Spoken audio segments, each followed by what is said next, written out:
नमस्कार. आस्था लर्न्स या आमच्या एज्युकेशन चॅनेलमध्ये सर्वांचं स्वागत. आपण वेगवेगळ्या स्पर्धा परीक्षांसाठी मार्गदर्शन करत आहोत. आजचा विषय आहे गणित. या गणित विषयातील काही ठराविक गणितं आपण चुटकीभर क्षणात कसे सोडवणार आहोत याबद्दल माहिती घेणार आहोत.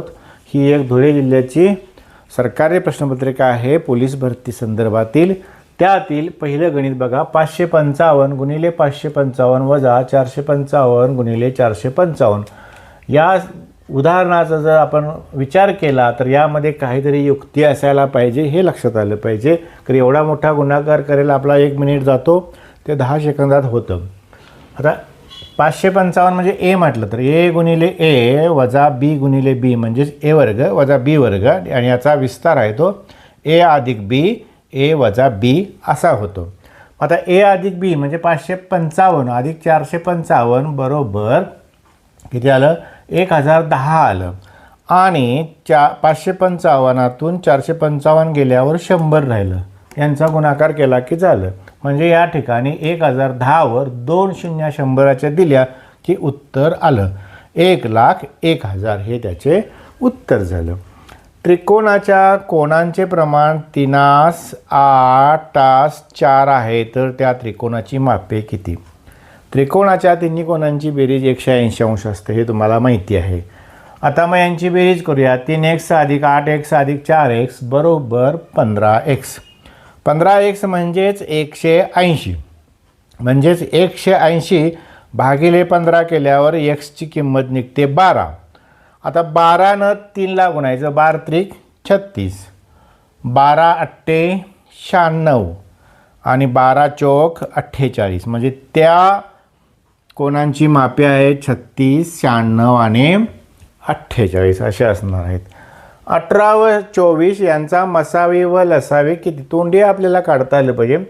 18ला 6 भाग जातो, 18ला 24 भाग जातो. 6पेक्षा मोठ्या संख्येनं, कोणत्याच मोठ्या संख्येनं 18 आणि 24ला भाग जात नाही, म्हणून त्यांचा मसाव्याला 6.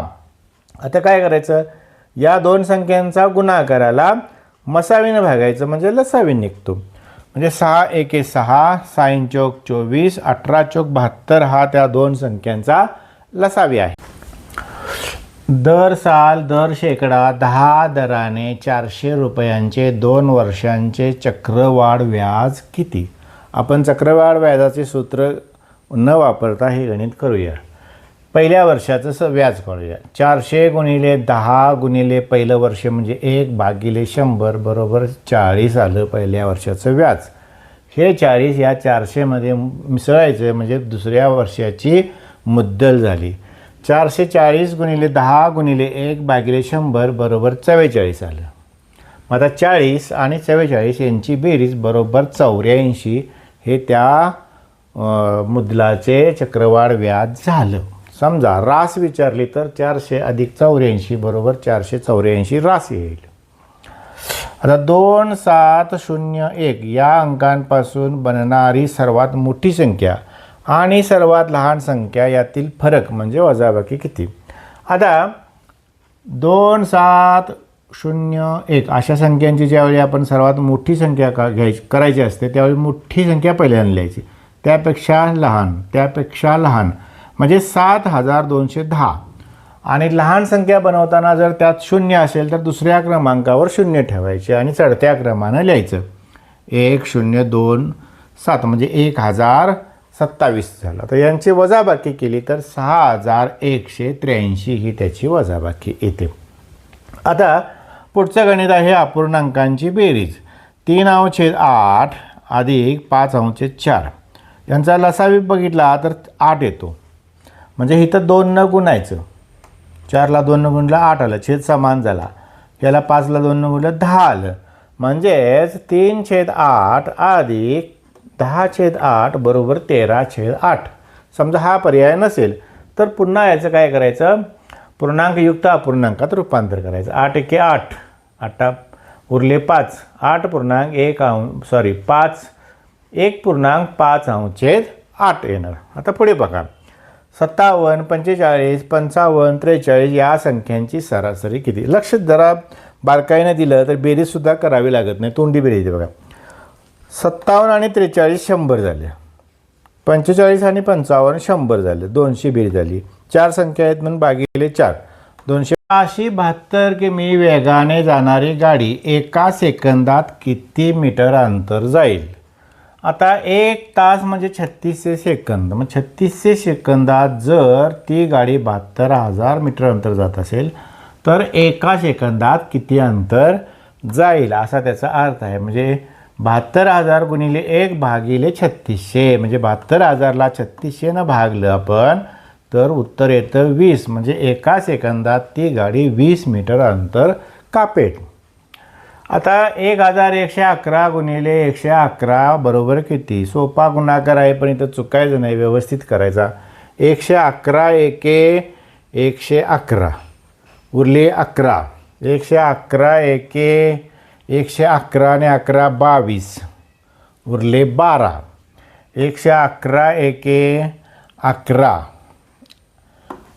आणि 12 123 झालं. उरले 12. 111 एके 11 आणि 12 123 बरोबर 1,23,332 त्याचं उत्तर आलं. एका काटकोन त्रिकोणात काटकोन करणाऱ्या बाजू अनुक्रमे 3 सेंटीमीटर व 4 सेंटीमीटर आहेत तर त्या काटकोन त्रिकोणाचा कर्ण किती? आता पायथागोरसचा त्रिकुटाचा सिद्धांत वापरायचा म्हणजे आपल्याला तोंडी उत्तर येतं. 3 4 5 म्हणजे कर्ण 5 सेंटीमीटर असेल. सर्वात लहान अपूर्णांक कोणता ते आपण शोधायचं. यातले बऱ्यापैकी आपण यापूर्वी उदाहरणं सोडलेली आहेत. आता आणि बघूया. 7/2, 16/5, 19/6 आणि 22/7. छेद वेगवेगळे आहेत, अंश वेगवेगळे आहेत. अशा वेळी काय करायचं बघा. 7 वर 0 दिली 70/2 केलं. 70ला 2 भागल्यावर 35 आलं. 16/5 वर 0 दिली 160 आलं. यांचा भागाकार करायचा. 5 त्रिक 15 1 5 2 10 32 आलं. 19/6 19 वर 0 दिल्यावर 190 भागिले 6 केलं. 6 त्रिक 18 उरले 1 6 एके 6 उरले 4 6 36 31.60 आलं. आता 22/7 म्हणजे इथं 0 द्यायची. 7 त्रिक 21 उरले 1 परत 7 एके 7 म्हणजे 3.1 आलं आणि 3 1 सॉरी तर नवीन बघा. 7 त्रिक 21 1 आणि परत काय करायचं. 7 त्रिक 21 उरले 1 7 एके 7 31 पॉईंट आलं. उरले 3 7 चौक 28. आता बघा या ठिकाणी 31.4 आहेत आणि इथे 31.6 आहेत. म्हणून सर्वात लहान अपूर्णांक हा येतो. याचा तिरकस गुणाकार केला तरी पण येतं. 19/6 म्हणजे 19 गुणिले 7 आणि 6 गुणिले 22 यांचा गुणाकार तिरकस केला. ज्याचा गुणाकार कमी येतो ती लहान असते. 2 संख्यांचा असंही पाहू शकता तुम्ही. 19 नंतर 19वी सम संख्या कोणती? आता बघा 19 नंतर 9वी सम संख्या कोणती? आता 19 अधिक 9 2 18 इथं विषम आहे काढायची सम आहे. मग दुप्पटीतून 1 वजा करायचं. 18 आणि वजा 1 17 आलं. 19 अधिक 17 बरोबर 36 आलं. 2 एप्रिल 2023 रोजी रविवार येतो तर 2 एप्रिल 2024 रोजी कोणता वार येईल? आता 2023 हे लीप वर्ष नाही पण 2024 हे लीप वर्ष आहे आणि त्यामध्ये लीप वर्षाचा फेब्रुवारी महिना येतो. त्यामुळे दिलेली जी तारीख आहे त्यापेक्षा 2 दिवस पुढे जायचं. म्हणजे रविवारच्या पुढे 2 दिवस सोमवार मंगळवार येईल. अशा प्रकारे तुम्ही सोप्यात सोप्या पद्धतीनं गणित सोडवू शकता. यानंतरचा पुढचा एपिसोड आहे तो रोमन संख्या लिपी यावर आधारित असणार आहे. तो ही तुम्ही व्यवस्थित पाहू शकता. जय हिंद.